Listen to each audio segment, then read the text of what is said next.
Je me demande pourquoi les Africains, les Afro-descendants, les Noirs en général, semblent si heureux alors qu'ils n'ont rien. Enfin, j'exagère à peine. Les Africains sont des épicuriens. Ils apprécient le moment présent. Un philosophe a dit un jour, celui qui vit dans le passé perd le présent et risque le futur.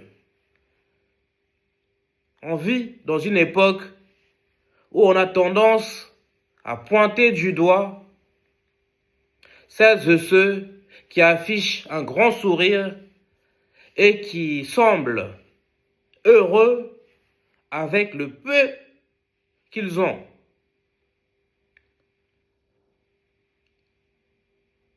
Selon certains, c'est un paradoxe. Mais si les Africains en général étaient tous des philosophes?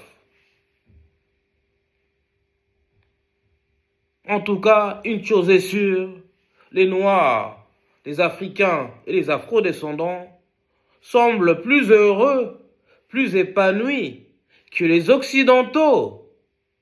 Or, ces derniers ont tout pour être heureux sur cette terre. En Occident, il y a tous les biens.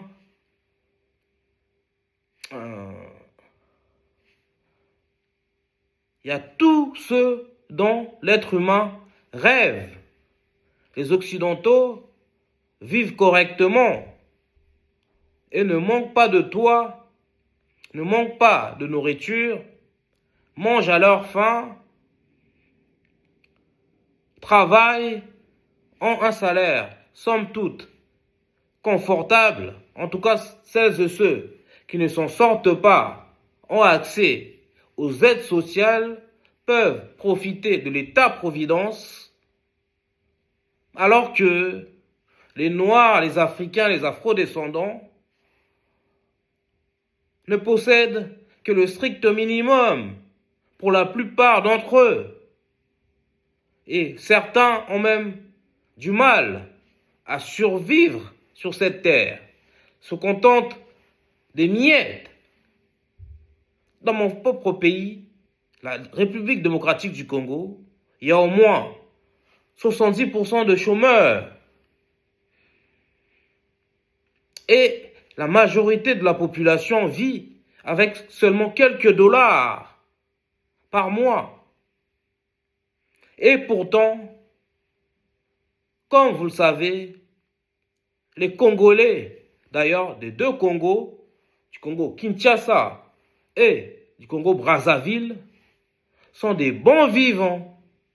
Ils apprécient la vie, ils se contentent de ce que Dieu leur donne.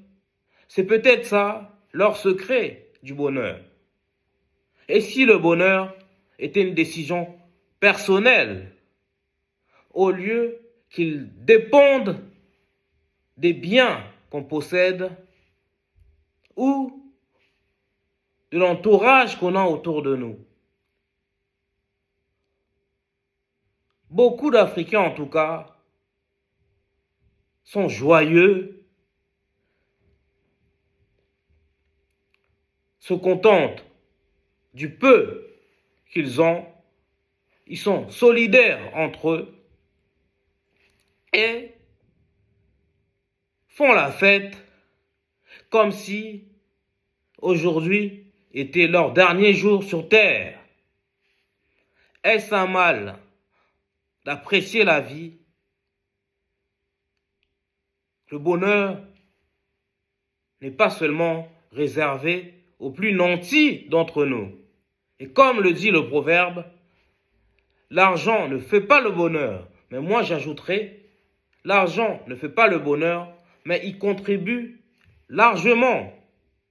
Et si l'argent ne fait pas le bonheur, la pauvreté alors ne fait pas du tout le bonheur et ne contribue même pas à la joie de vivre. Mais et pourtant, malgré ces constats factuels, les Africains en général, que ce soit les Africains du nord de l'Afrique, du Maghreb, que ce soit les Africains du sud, de l'est ou de l'ouest, leur leitmotiv, c'est de vivre heureux, d'avoir le sourire aux lèvres, de remercier Dieu pour le souffle de vie. Ça suffit amplement à la plupart d'Africains, particulièrement aux Congolais, pour jubiler, pour fanfaronner, pour se faire plaisir au quotidien, sans envier l'autre. Et je ne comprends pas, qu'est-ce qu'il arrive aux Français d'être l'un des peuples les plus malheureux de la planète? Selon une étude publiée il y a quelques années, et selon une autre enquête, les Français consommeraient plus d'antidépresseurs que d'autres citoyens au monde. Ceci est un paradoxe. On nous dit que la France, c'est la 7e puissance économique au monde, que la France, c'est un pays développé, richissime, mais sa population passe son temps à se plaindre. Sa population n'est pas heureuse. Et sa population se rue vers la cigarette ou l'alcool pour se consoler. Or, on vit dans un pays de l'abondance. Donc, l'abondance ne suffit pas pour être heureux. Et l'argent, du coup, ne garantit pas la joie de vivre. Et d'autres diraient que plus on est riche, plus on a des problèmes. Connaissez cette expression en anglais? More money, more problems. Plus d'argent, plus de problèmes. C'est peut-être ça qu'ont compris nos semblables africains, afro-descendants et noirs.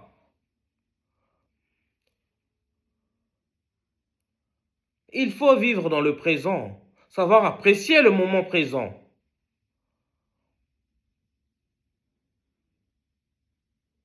Car la vie passe vite. Lorsqu'on ne vit pas au présent, on a des inquiétudes qui n'ont pas lieu d'être. Et c'est peut-être dû au fait que peu de gens en Occident ne croient pas en Dieu. Car lorsqu'on croit en Dieu, on sait que l'Éternel est mon berger et je ne manquerai de rien. Inutile donc de se faire des soucis inutiles, de se torturer le cerveau, car on n'a pas une belle maison comme dans les films américains, car on n'a pas un gros SUV dans notre parking, ou alors car on n'a pas assez d'épargne ou on n'a pas de patrimoine. Ça, ce sont des questions que les Africains se posent, mais ils ne se font pas un sang d'encre, car ils n'ont pas ces biens, ils n'ont pas cet argent, ils n'ont pas ce patrimoine. Et si la philosophie africaine était la bonne, c'était la voie à suivre. À quoi ça sert d'être en bonne santé, de disposer de tous les biens que le citoyen moyen au monde désirerait, et malgré cela, d'être triste quotidiennement et de ne pas savoir être heureux. Sachez que le bonheur est une décision personnelle. Le bonheur ne dépend pas de ce qu'on a ou de ce qu'on n'a pas, car les Africains, les Afro-descendants et les Noirs d'Afrique d'abord, puis de la planète, n'ont presque rien. Pourtant, c'est pas parce qu'on n'a rien qu'on n'est rien. Comme aurait dit un certain président de plus en plus désavoué par son peuple.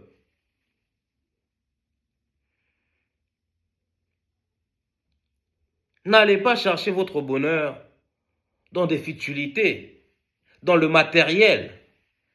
Peut-être le bonheur se trouve dans l'immatériel, dans la spiritualité, dans le souffle de vie qu'on a, dans la croyance, dans la foi qu'on a pour notre Seigneur, pour notre roi des rois. En tout cas, le matériel a montré ses failles, ses limites dans la fabrication du bonheur. Donc il est temps, les uns et les autres, de prendre du recul. Je sais que ce n'est pas facile d'imiter les Africains, les Afro-descendants et certains Noirs qui vivent dans la pauvreté, d'accord, qui se font violence tous les jours pour trouver de quoi se nourrir, qui ne savent pas comment se soigner par manque de moyens, mais qui continuent de faire la fête les week-ends, qui continuent de chanter, de danser. Et on vous a déjà dit sur cette chaîne que la musique et la danse sont divines. On l'a déjà expliqué dans une vidéo que je mettrai dans la description. Il est temps, les Français, d'être heureux, tout simplement. D'apprécier la vie, d'apprécier le bon temps, d'apprécier l'air qu'on respire, d'apprécier la nature et de faire abstraction de vos petits problèmes du quotidien qui vous minent. Il y a des statistiques qui font froid dans le dos ici-bas en Occident, surtout en France. Plus de la moitié des Français, et je pèse mes mots, n'aiment pas leur travail. Ils ont de la boule au ventre lorsqu'ils se rendent au travail le matin. Que se passe-t-il dans ce pays? Que faut-il faire? Il faut tout de suite commencer à écouter de la musique, car la musique apaise, à danser. S'il faut aller en boîte de temps en temps pour s'amuser, pourquoi pas? Ou à se saper, comme les Congolais de Kinshasa et de Brazza qui ont inventé la sapologie. La sapologie est une philosophie de vie à part entière. C'est l'art de s'apprécier et d'apprécier la vie sans être narcissique. Et c'est surtout un échappatoire, un moyen de s'évader et d'oublier les petits tracas de la vie courante. Et n'oubliez pas, celui qui vit dans le passé perd le présent et risque le futur. Il n'est jamais trop tard d'être heureux. Soyons heureux. Vive la vie. Si vous aimez cette vidéo, likez et commentez, sans oublier de partager massivement nos contenus, d'une part. D'autre part, si vous voulez me soutenir pour que je développe notre communauté, commencez par vous abonner et n'oubliez pas d'activer la cloche de notification afin de rien manquer de notre contenu. Par ailleurs, vous pouvez aussi m'aider en regardant toutes les publicités qui se déclenchent dans cette vidéo. Enfin, si vous voulez m'aider à optimiser la qualité de mes vidéos et à développer ma chaîne, j'ai laissé un lien Litchi dans la description afin de me faire un don pour que j'achète le matériel adéquat et professionnel. Merci infiniment, les Warriors. Nous sommes ensemble et vive la communauté noire.